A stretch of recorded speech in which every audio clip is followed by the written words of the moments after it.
Fórum Mídias de hoje, 17 de março de 2025.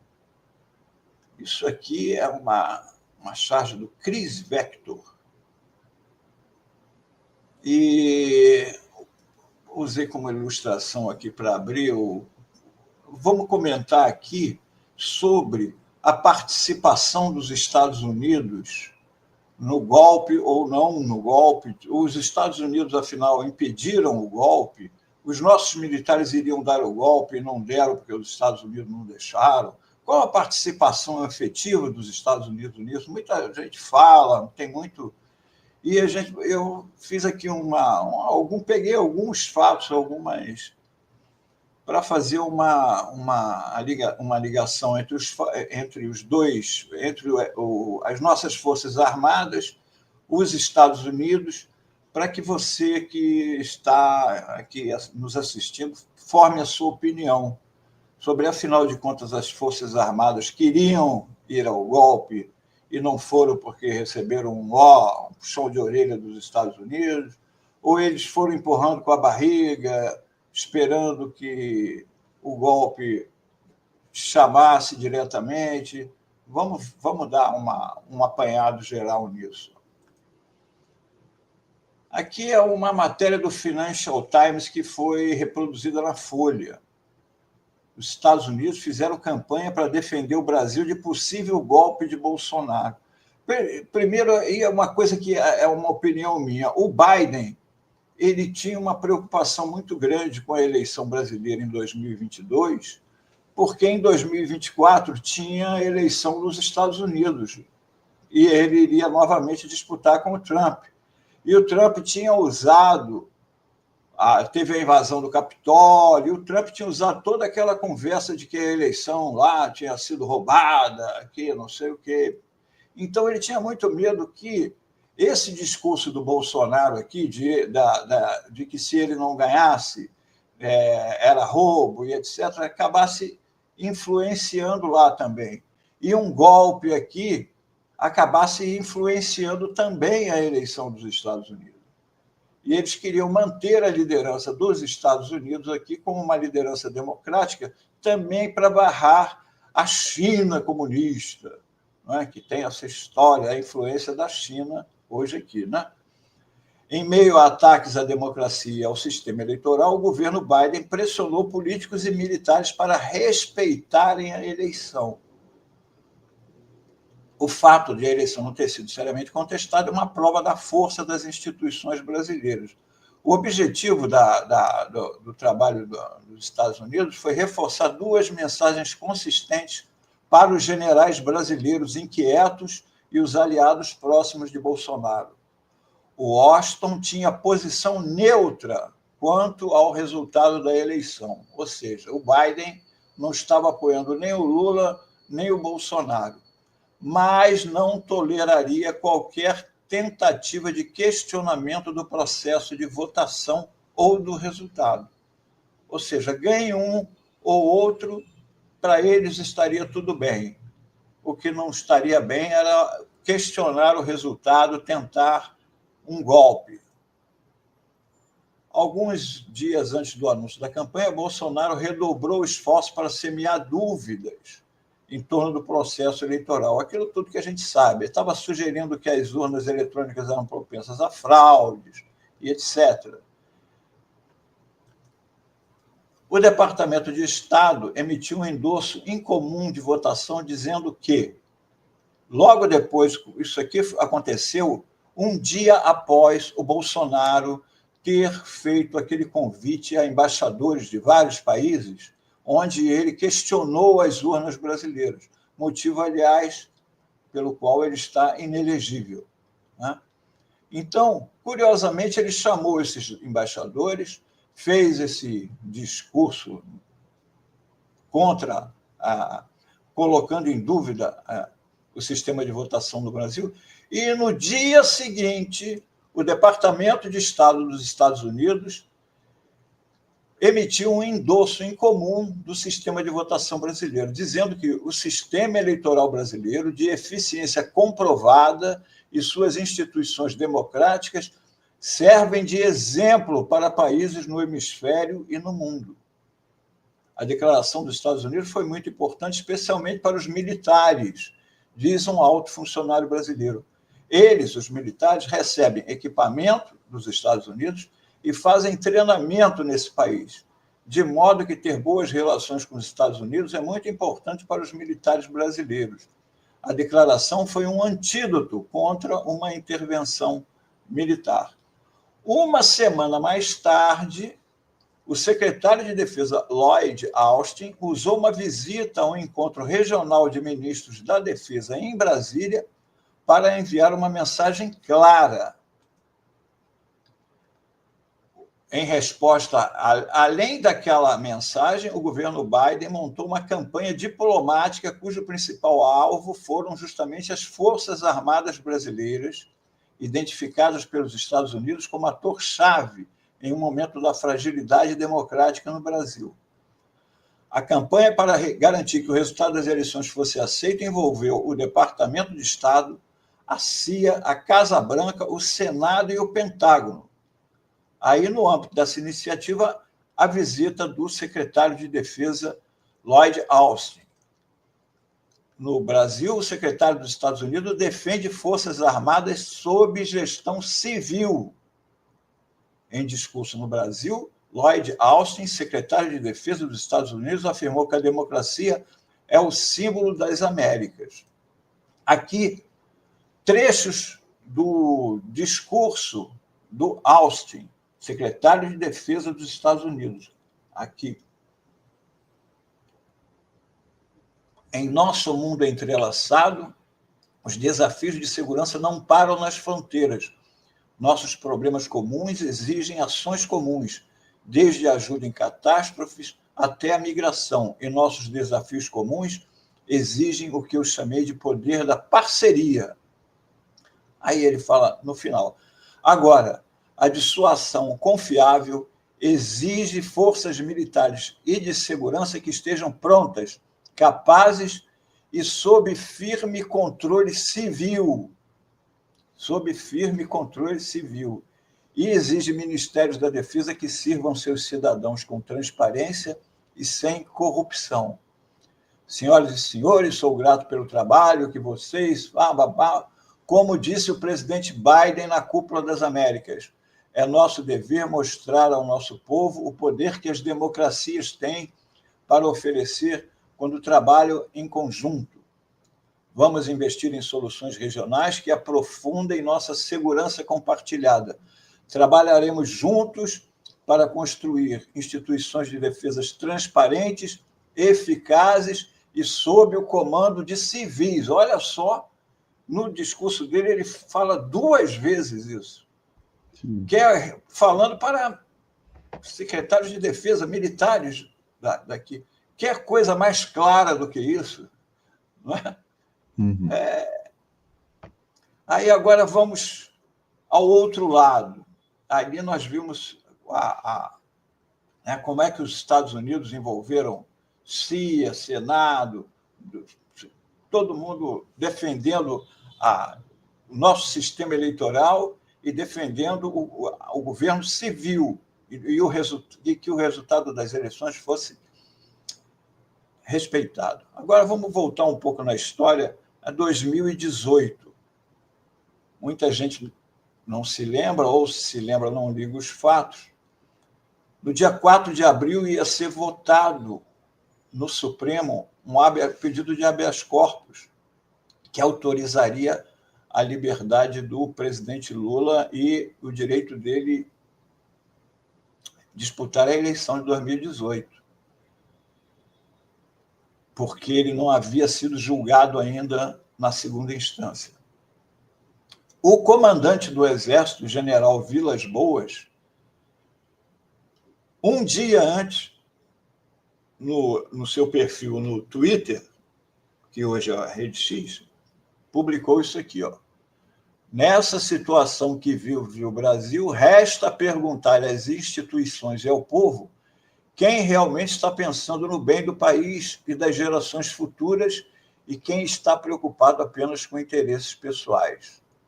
asseguro à nação que o Exército Brasileiro julga compartilhar o anseio de todos os cidadãos de bem de repúdio à impunidade e de respeito à Constituição, à paz social e à democracia, bem como se mantém atento às suas missões institucionais. Bom, um dia depois, Supremo rejeita por 6 votos a 5 o habeas corpus preventivo para Lula. Prisão agora depende do TRF4. Quer dizer, 6 a 5. É um tweet golpista, né, Melo? Assim, influência direta, um recado direto. Olha o que vocês vão fazer aí. Exato, comandante do Exército indo para a rede social dar opinião, não só dar opinião, fazer pressão, né, fazer coação, mas basicamente dar opinião sobre política, né, sobre a situação de um ex-presidente da República junto à Justiça, né, e no dia seguinte o habeas corpus é negado, né, golpismo. Repúdio à impunidade. Repúdio à impunidade e respeito à Constituição, à paz social e à democracia. Golpismo claro e escancarado, né? Não tem outra palavra. Pois é. Bom, isso aqui foi um fato.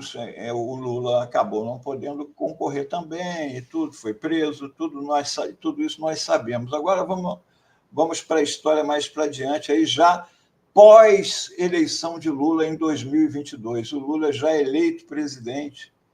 No dia 11 de novembro de 2022, o Brasil estava com aquele tumulto já, com manifestantes na porta dos quartéis, e os militares das 3 forças, os comandantes do Exército, da Marinha e da Aeronáutica, firmaram uma carta às instituições e ao povo brasileiro.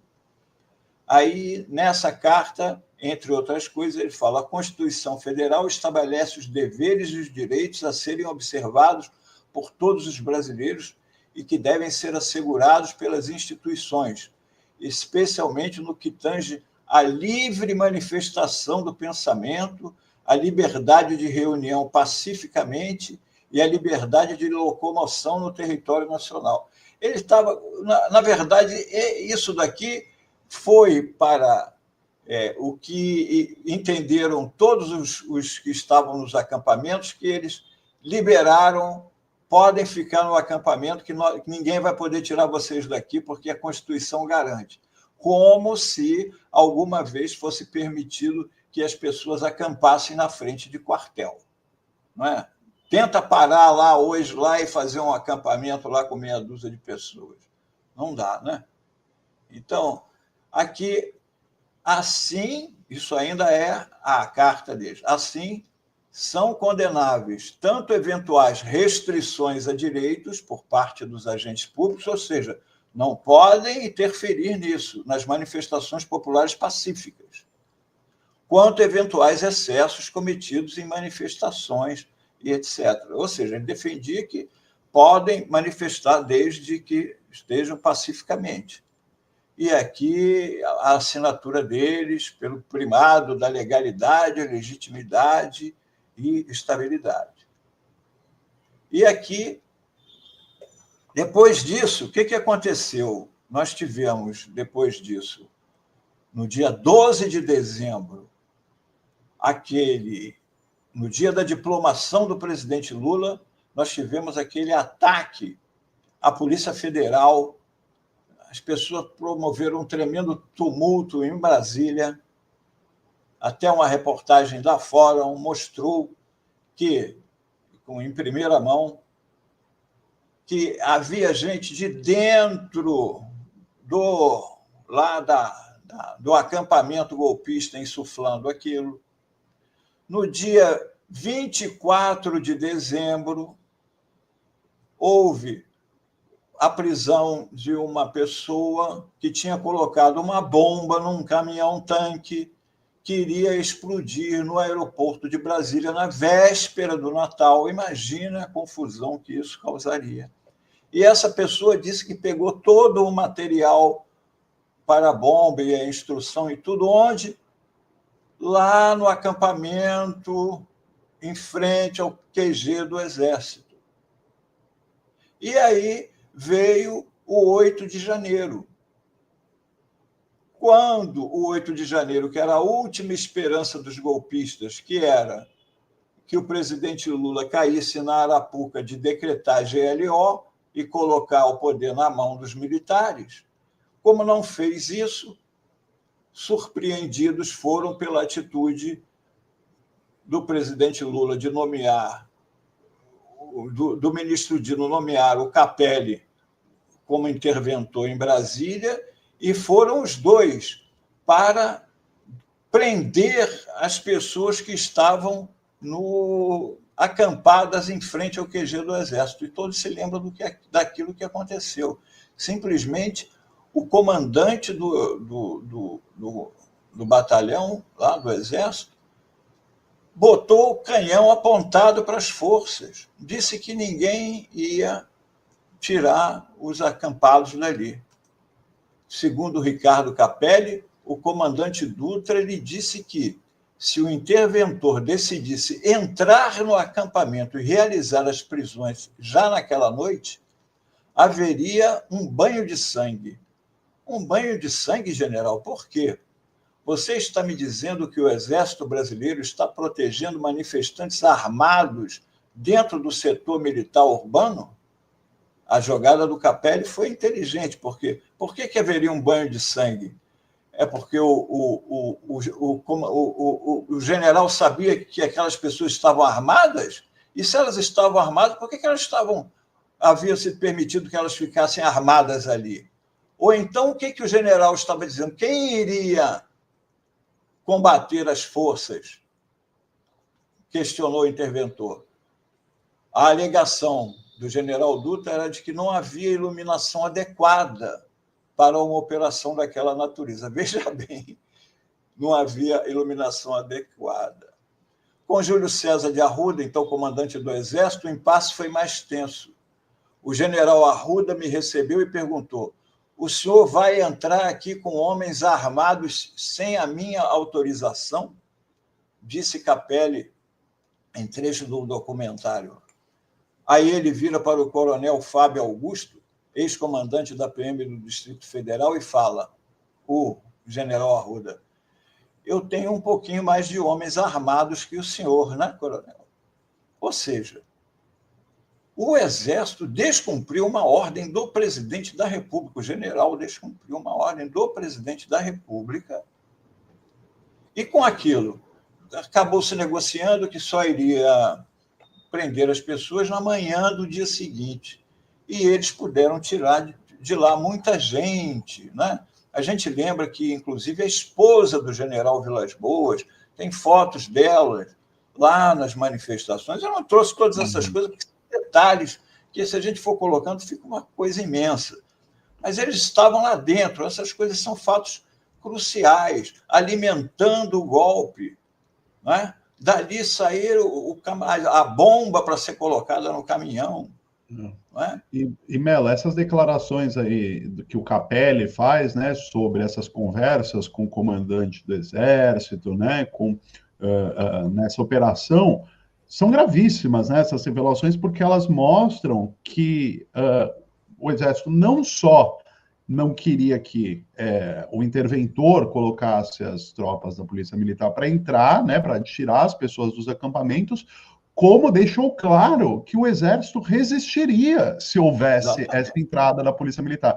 Então, quando ele fala ali de banho de sangue, ele está falando que o Exército ia atirar contra os policiais, se os policiais ali entrassem, né? Então, não é só que o Exército não orientaria as pessoas a saírem, ou que não sairia dali. É que o Exército atacaria as tropas da Polícia Militar, né? É isso que eles deixam claro aí. É gravíssima essa revelação, né, Mel?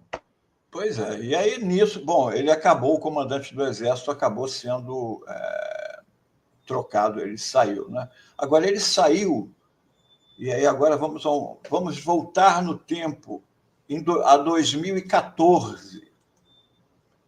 Academia Militar das Agulhas Negras, em 2014. Líder, foi assim que o deputado federal Jair Bolsonaro foi saudado antes da formatura dos aspirantes da Academia Militar das Agulhas Negras, no dia 29 de dezembro de 2014. Enquanto os novos oficiais se alinhavam para a solenidade, ele se dirigiu ao grupo e fez, em 1 minuto e 20 segundos, seu primeiro comício como candidato à presidência da República em 2018.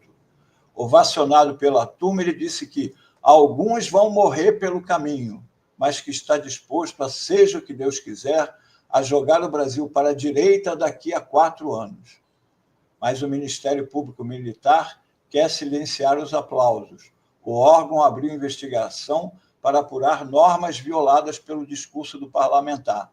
Segundo a Procuradoria-Geral da Justiça Militar, o regulamento disciplinar do Exército prevê que autorizar, promover ou tomar parte em qualquer manifestação de caráter político constitui uma transgressão que pode resultar em punições para os oficiais, que vão desde a advertência até a exclusão a bem da disciplina.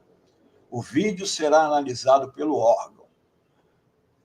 O Bolsonaro negou ter feito discurso político. Não, ele não fez o discurso político. Bom, aí agora, quem era o comandante da Academia Militar das Agulhas Negras que autorizou a ida do Bolsonaro lá e o discurso?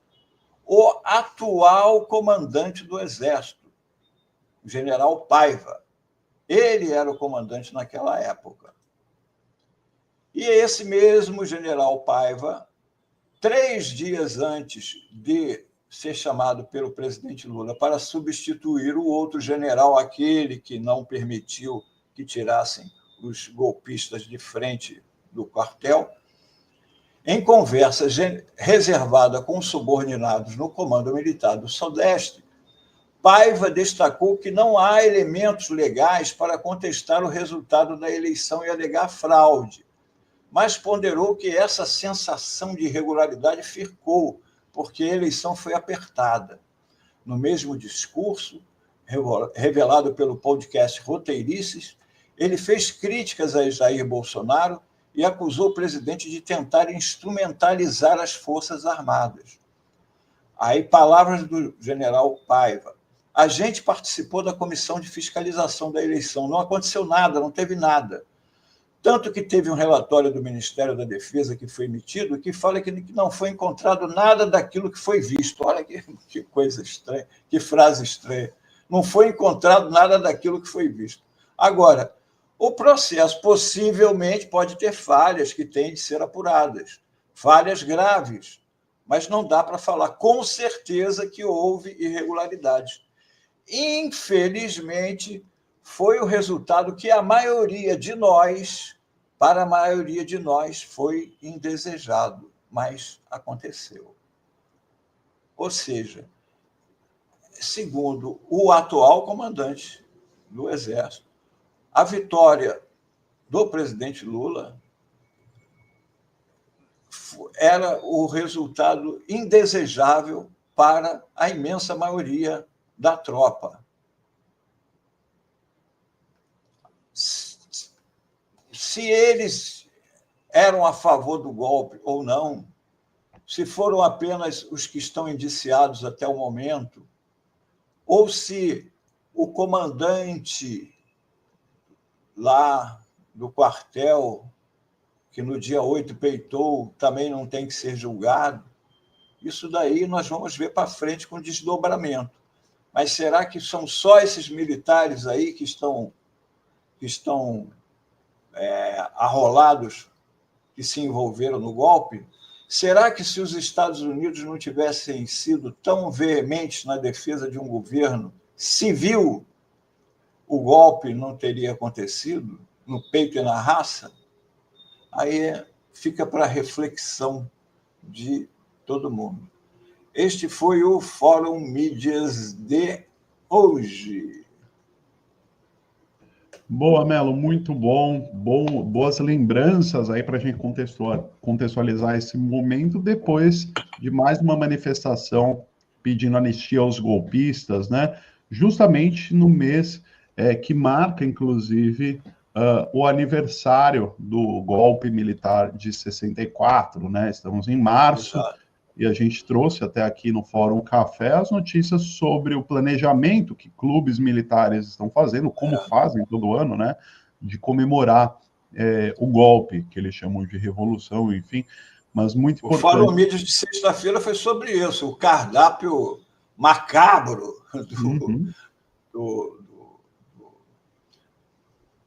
da comemoração deles, é um absurdo.